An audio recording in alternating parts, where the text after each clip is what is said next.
We talk about Jenga Arsenal on the show all the time, but if Arsenal are Jenga, Manchester United is some type of snakes or ladders, Russian roulette. You just stick your hand in the bag and like some kind of lucky dip. Who knows what you're going to get? Hello, everyone. It is Thursday. It is Premier League match day 4. We are back for another episode of Stoppage Time here on WagerTalk's TV's YouTube channel, and we are excited to talk about match day 4, the last match day here before already an international break, which is crazy to think about. Carmine Bianco is out this week, so I am in his place, of course, along with me, Kevin Dolan and Pavlos Laguretos, also of WagerTalk.com, here to break down 3 matches that we're talking about here in the Premier League this weekend. They're pretty dang good matches. So we're going to be covering Brighton, Newcastle. Maybe 3 years ago it was a who cares match, but it is certainly one of the top matches in the league nowadays. Liverpool, Aston Villa, and of course the big one, Arsenal, Man United on Sunday. So we're going to get right into it, gentlemen. Pleasure to be working with you boys and talking to you guys. I've been out the last couple of weeks, so glad to be back in the mix. But we're going to get right into these games, which I'm excited to talk about. And we'll start with Brighton, Newcastle. We'll put the odds up on the screen and take a look at what the numbers are right now. Brighton, it's really a pick'em game. Brighton's maybe slightly at the underdog price, about plus 165. Newcastle plus 155. Draw around plus 250. So very evenly matched. This is going to be a tough one to kind of pick a side, but I bet one of these guys will have an idea here what they want to do. So Kevin, let's go to you first. What do you think's going on in this game? You like a side? You like a total? Prop perhaps? What are you breaking down here for us? I mean, where do you start with this one, Nick? Because, if I woke up on Sunday morning and I seen Brighton won, 4-1, would it shock me? Probably not. 4-1 Newcastle, definitely not. Could be a 1-1 draw. So this is one of those games. I can understand why the books have such an issue separating the mere odds, because there wouldn't be many results that would, shock me in this one, given how good, both teams have started the season. That said, Newcastle have faced a far tougher opposition of these two teams so far. Mm-hmm. Brighton have had a cakewalk by comparison, and yet Brighton have still conceded in every single one of those games this year. So that is a concern.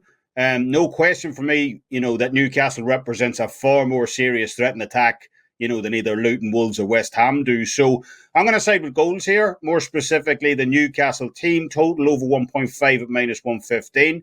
I really like that price considering Brighton, for all their offensive capability, do look shaky at the back. And Newcastle definitely has the ability to take advantage of that this weekend, score multiple goals. So, yeah, for me, Newcastle team total over 1.5 goals at minus 115.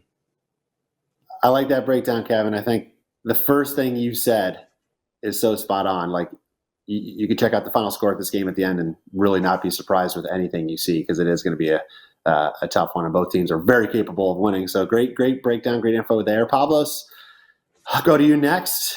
Brighton, Newcastle. What do you think is going to happen here? Well, again, I'm with Kevin on this one. Nothing would surprise me. Brighton, they lost 3-1 to West Ham, and they had 78% of ball possession, 78%, and they lost 3-1. They had more than twice as many goal attempts, more shots on goal, more shots off goal, more passes. They pretty much dominated every statistical category. But they still ended up losing 3-1. And, here's the thing. Neither team has kept a clean sheet so far in the season.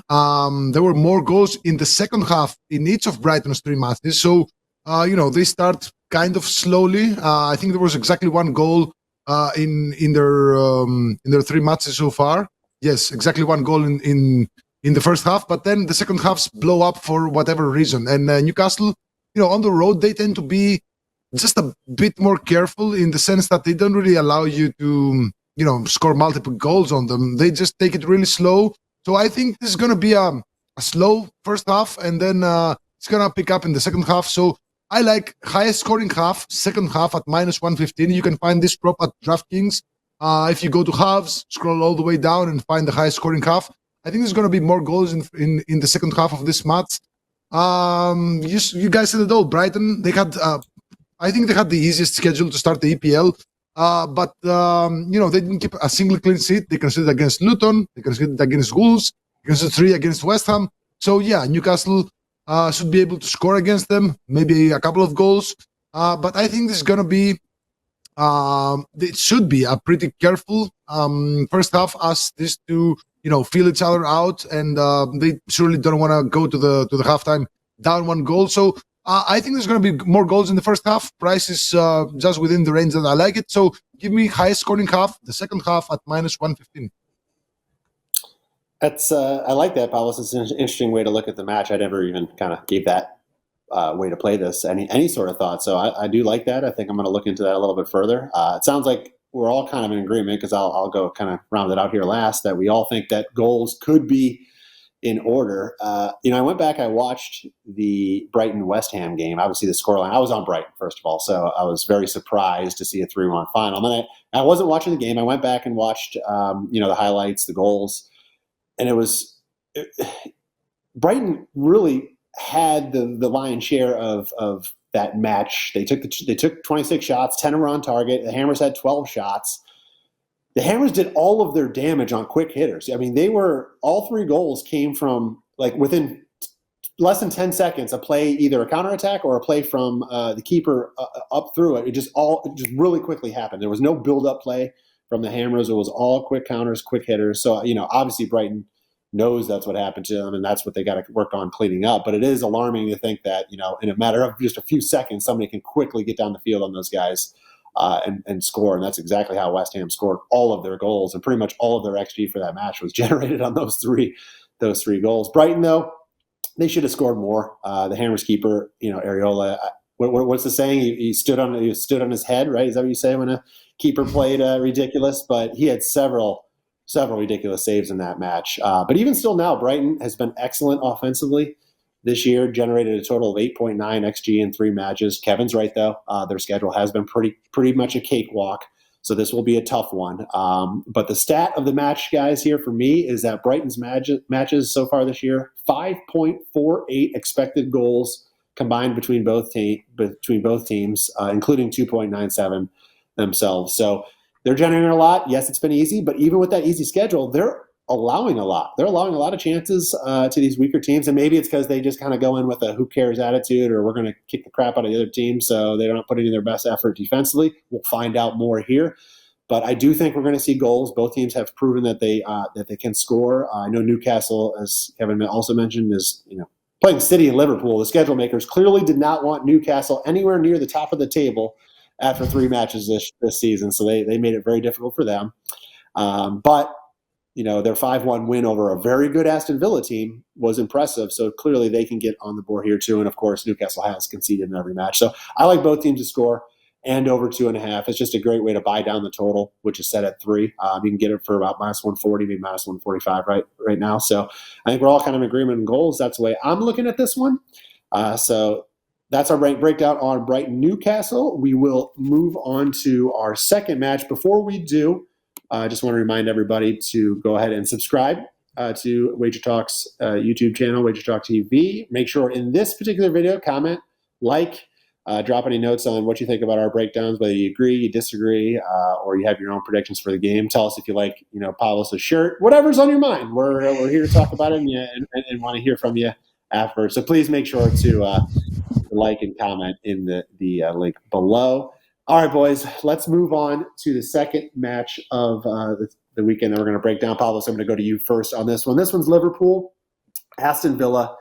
Liverpool, I thought, was a very surprising result to come back from a goal down against Newcastle, down a man, just to steal that one, 2-1. But it's going to be interesting to see how the season goes on. Are they going to be able to bounce back from last year's abysmal showing? So we got Liverpool -145 favorites right now at home over Aston Villa, who, talk about a wave of emotions. You go from a 5-1 blowout loss in that first match to going, wait a minute, this team stinks, and all of a sudden back on the forefront the last 2 matches, and they look really, really good again. So Pavlos, let you break this one down first. What do you think is going to go? We're going to see here between Aston Villa and Liverpool this weekend. This is a tricky match in the sense that some people might see that Liverpool last week they were 1-0 down at the first half at Newcastle. They were playing. Then Van Dijk, which is probably their best defender, saw a red card at the 28th minute. but that didn't stop them. They were actually pretty effective, I should say, in the second half, especially since Darwin Núñez, who was pretty invisible in the first couple of matches of the season, he was introduced. He was subbed in at the match at the 77th minute, scores the equalizer 4 minutes later, scores the winning goal at the 3rd minute of stoppage time. Everybody in Liverpool was, super excited about how this match turned out. However, they're going to be missing Van Dijk in this match, which makes their defense even weaker. And, this Liverpool side, they haven't kept a single clean sheet so far in the season. They conceded one against Chelsea. They conceded the first goal of the match in their home match against Bournemouth a couple of weeks ago. And then, of course, they conceded again the first goal against Newcastle. And this is a pattern that is quite worrisome, quite unnerving, if you ask me, because Liverpool's defense used to be with pretty much the similar players. They were just the same players. A couple of seasons ago, they were defensive juggernauts. But now their defense is not only conceding, but they're also conceding first half goals. They're conceding the first goals in the match. And, with 0 clean sheets so far, and they've actually conceded at least 1 goal in each of their 3 first halves so far in the season. And Aston Villa, as you said, Nick, yes, they started off with a 5-1 loss, a bad loss to Newcastle, but then they picked it up. They scored 4 goals against Everton, 5 goals in the Conference League against Hibernian, but it's still a good, thing to see that they're scoring goals left and right. And of course, last week against Burnley, they beat them by 3-1. So Aston Villa, they've scored in all 3 first halves so far in the EPL. 4 if you include that Conference League match against Hibernian. Again, take it with a grain of salt, but still, I'm going to include it in my statistics. So they scored 2 first half goals against Burnley, 3 first half goals against Hibernians, 2 first half goals against Everton, and 1 first half goal against Newcastle. And here's the thing, Aston Villa, no matter the circumstances, they always find ways to score against Liverpool. So, let me see the stats. They scored in 10 of the last 13 matches against Liverpool and in 6 of the last 7. And that includes a massive 7-2 win of Aston Villa a couple of years ago at home, 7-2. And even in matches in Liverpool, if you say that Liverpool are great at home, Aston Villa have scored in 7 of the last 9 matches in this venue. So I'm going to take Aston Villa just to score in the first half. So I'm taking first half Aston Villa over half a goal, plus 120. I think that's a very good price, especially since Liverpool are conceding goals in first halves. Aston Villa are scoring goals in first halves, and Liverpool are also missing Virgil van Dijk, who is their best defender.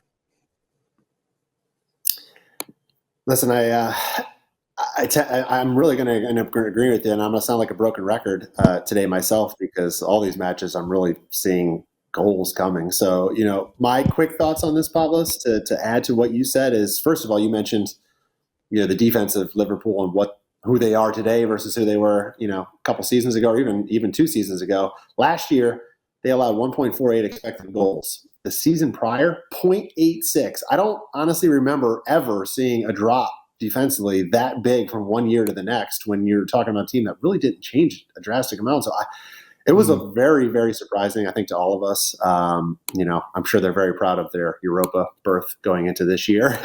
But the question is, will they improve defensively this season? So far, I haven't seen anything. I mean, you're talking about a team that's conceded in every game. They've allowed 1.65 expected goals on average so far through 3 games, including 1.39 to a crap Bournemouth side, which came at Anfield. Clearly no longer the fortress we all used to call it. It used to be years ago where nobody could score there. So their defense has been down. I'm not seeing anything turning the corner so far. Offense, though, was never a problem for these guys. They were still the second best offense in the league according to expected goals last year. They averaged 2.08 per match. Only Man City at 2.22 was higher. So to me, Liverpool getting on the board and scoring a couple here is not an issue. The question is, will Villa, and again, because I think the defense here for Liverpool is nowhere near what we're used to seeing or what we've seen from years past, I can't see a way that, Aston Villa doesn't get on the board. You mentioned how much they're scoring, Pavlos, and I agree with you. Even in the loss to Newcastle, they at least still got on the board. So I like the fact that Villa's coming in here with some confidence. They've scored a crap ton of goals over their last 3 games, as you mentioned, Pavlos, so that only is going to make them feel confident coming into this match. The Toffees are terrible. Burnley, they're going to probably be a struggle to stay up. So I get that it wasn't the toughest competition, but stat of the match for me here, Aston Villa's matches this year so far have averaged 4.41 combined XG while averaging 2.52 themselves, even including that Newcastle game where they didn't get a lot on the board. So I like goals as well, Pavlos, in this match. You're doing a little differently than I am, but I like both teams to score and over 2.5 goals. Again, total set at 3, just another way to buy that down. So that's around about minus 145. I think that's a good way to play it. Kevin, Pavlos and I agree on goals. Please tell us we're a bunch of jackholes and we don't know what we're talking about. Go a different route.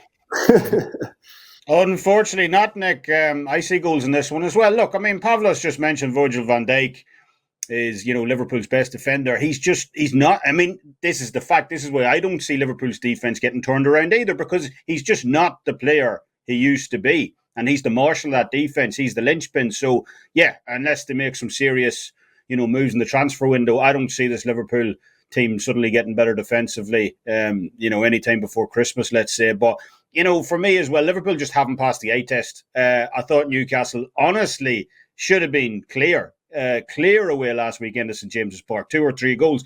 Gordon was tearing through them during that first half. They seemed all over the place defensively, really sloppy. So they gave away that first goal. The chance that fell to Almiron as well to close out the first half. Alisson just, one of the saves of the season to knock it off the bar. So, yes, Liverpool are undefeated to start the year. But, Pavlos mentioned the games they've had. They could have easily lost against Chelsea in week 1. Bournemouth scored against them first in their game in week 2. They looked incredibly shaky early on in that game as well. And, I believe Newcastle could consider themselves, very unfortunate last week to lose that game. So, as you guys mentioned as well, I'm a huge fan of the way Aston Villa are playing right now. I watched the Newcastle game in week 1, and to be honest, I didn't even downgrade Aston Villa all that much in that game. Yes, it was a harsh result, but that game really hung on some key moments in that second half, which obviously went against Villa. Matty Cash's miss, I believe, in around the 60th or 70th minute was key in that game.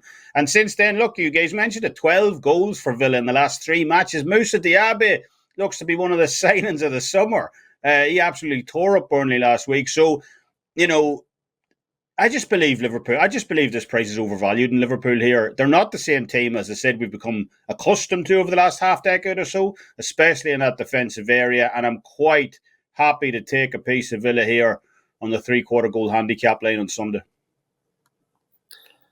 I like it, Kevin. I think this is probably another match, at least I'm thinking, that whatever ends up being the result, I won't be surprised, because I could see either team actually winning this match. But I do think we're going to see some chances, because Liverpool's too good offensively, and you can't trust their defense either. So I like that play. I think that's a good way to attack this. If Aston Villa does lose, it's probably not by more than a goal. So to me, it's that half risk, if they only lose by that goal to win a full unit. So I like that play, Kevin.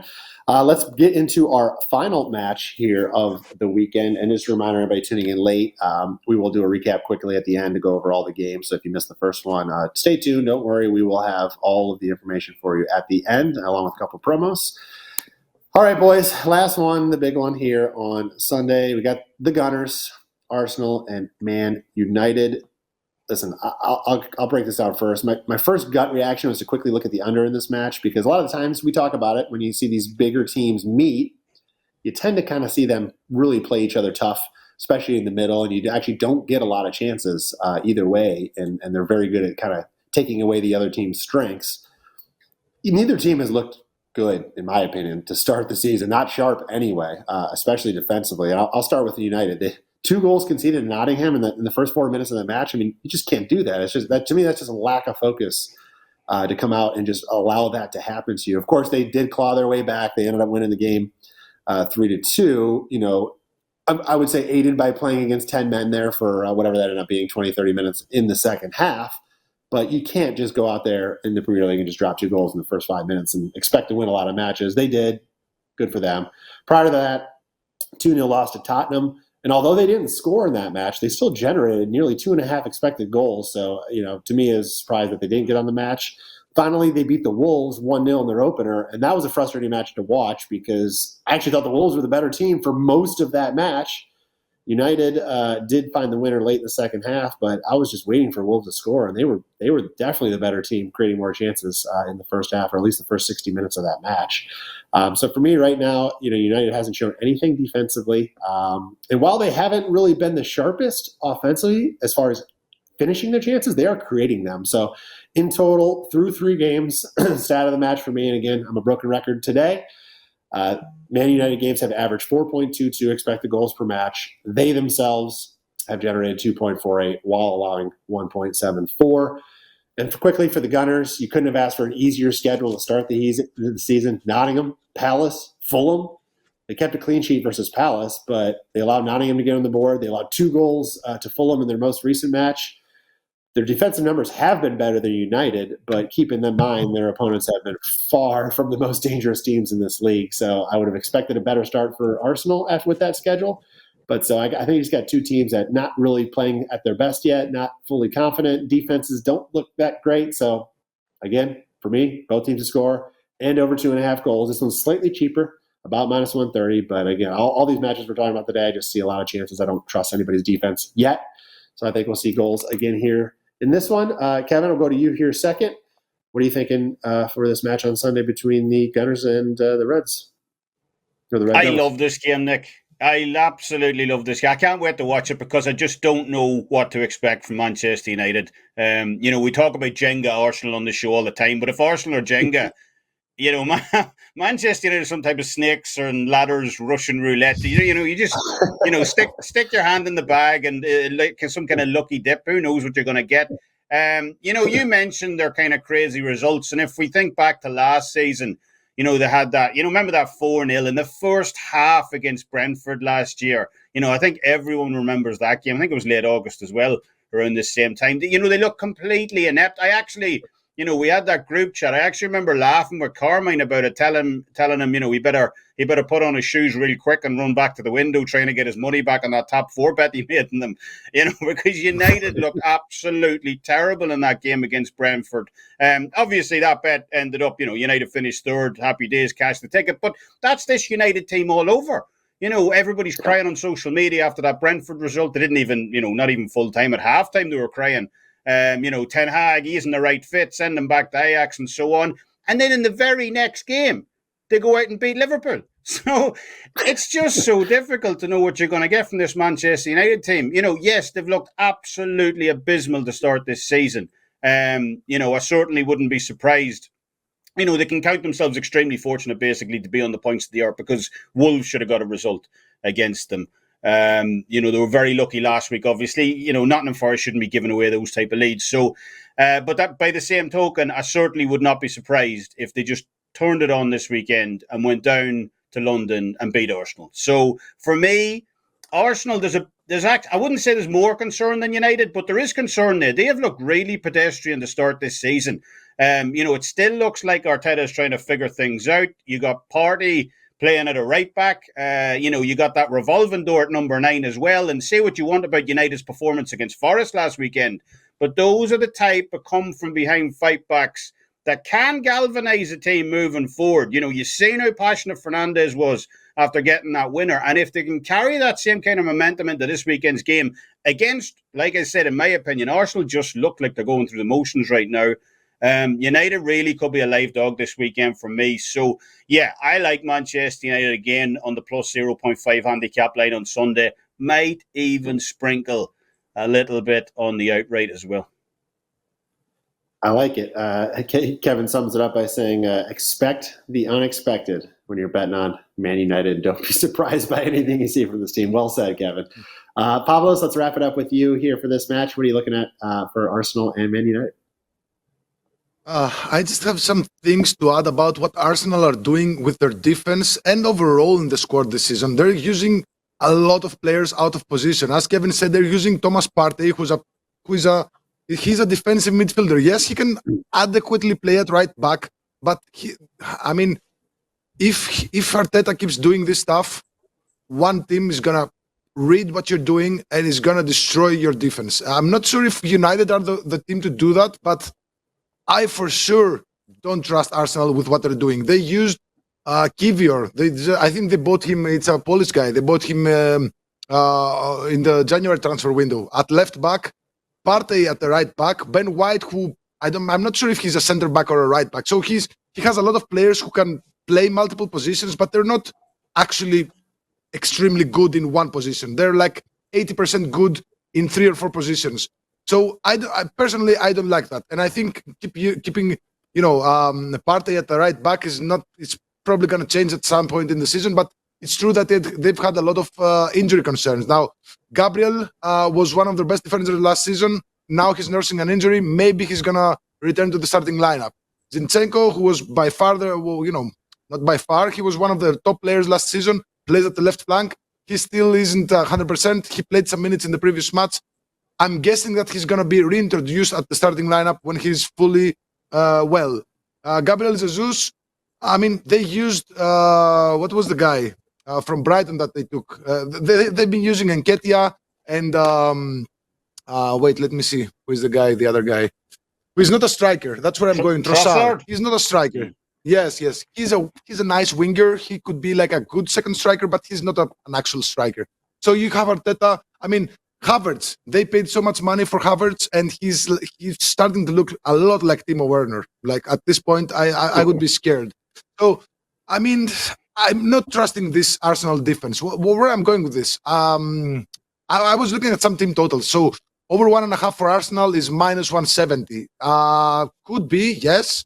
But the over 1.5 for United is at plus 170. So there is a huge gap, and I wouldn't be surprised if United managed, to score a couple of goals against this Arsenal defense. But I'm not going there because United, I can't trust them anymore. I can't trust them yet, not anymore yet, because in my opinion they shouldn't have beaten Wolves in the opener. Yes, the 2-0 loss to Tottenham was a bit harsh. I think they deserved a little bit more, and stats agree with me.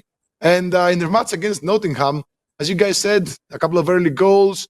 They only scored the winner after Nottingham were left with 10 men, and it was a penalty kick. So I would trust United any day if they're playing at home. On the road, though, I just feel a little bit, I want to feel cautious with my money. So I'm going to take a goal scorer prop. I was between Rashford and Saka because these players, they've shown some true goal scoring capabilities in the past couple of seasons, and even more so, they score against, when Arsenal are meeting against Manchester United. I ended up picking Saka because, I think he has better chances because Arsenal are playing at home. I'm not so sure if Gabriel Jesus is going to play the full 90 minutes. So I think that Saka is going to have his fair share of chances. And I should add at this point that Manchester United's centre-back Rafael Varane is injured and is out for this match. So it's going to be Lindelof with Lisandro Martinez in the centre-back positions. I don't really like that. So I'm going to take Saka to score any time because the price is really high, plus 210 at FanDuel. You're giving me my money, times 3. If Saka scores, I'll take it. And Saka, keep in mind that he scored in each of the last 3 matches against Manchester United. And again, he's going to have, I believe, a couple of extra shots, especially if Arteta uses Kivior at the left back and then, not Arteta, I'm sorry, Lindelof and Martinez. So I like Saka to score any time at plus 210, FanDuel. I like it. You mentioned you were between Rashford and Saka. I took Rashford in their opener against the Wolves. Obviously, he didn't score, so screw Rashford. I'm on with you. Let's go Saka. Get on the board. Let's get 2-1 our money here for this match. Good play there, Pavlos. All right, before we end the show here, let's go around the room real quick. We'll do a recap on everybody's leans for the show, and we'll let everybody know what you guys got up at WagerTalk.com right now. Kevin, let's go to you first. We'll get your leans up on the screen and let everybody know what you have on your page right now. We have a 4% college football best bet up for tonight, Nick. We'll have our European and English League soccer players loaded up by tonight as well. 3 straight winning weeks to open up the EPL season. We're number 1 in the year, 6-1 run, plus 17.25 units banked, 71.9% ROI. So obviously pretty happy with how things have been going in the EPL. And if you haven't already done so, you should really consider hooking up for the season. Takes us right through until May 2024, which is nice. Apart from that, the Rugby World Cup kicks off next Friday. Super excited about that. I know Nick's excited and you can get the entire tournament package for just $79. Takes us all the way through until the World Cup final at the end of October. So, yeah, best time of the year right now. I love this time of year. You got everything going on, college football, NFL, all the European leagues and so on. So, yeah, really excited. Kevin, listen, I got 2 more weeks off with no golf until the new season comes back. So I guess, the next manliest sport I could possibly watch would be rugby. So, I will check that out just to keep you happy. And you keep up the good work in the Premier League, man. You've absolutely been killing it. Pavlos, we'll go to you next. We'll get your leans for the show here up on the screen and let everybody know what you have up for sale right now at WagerTalk.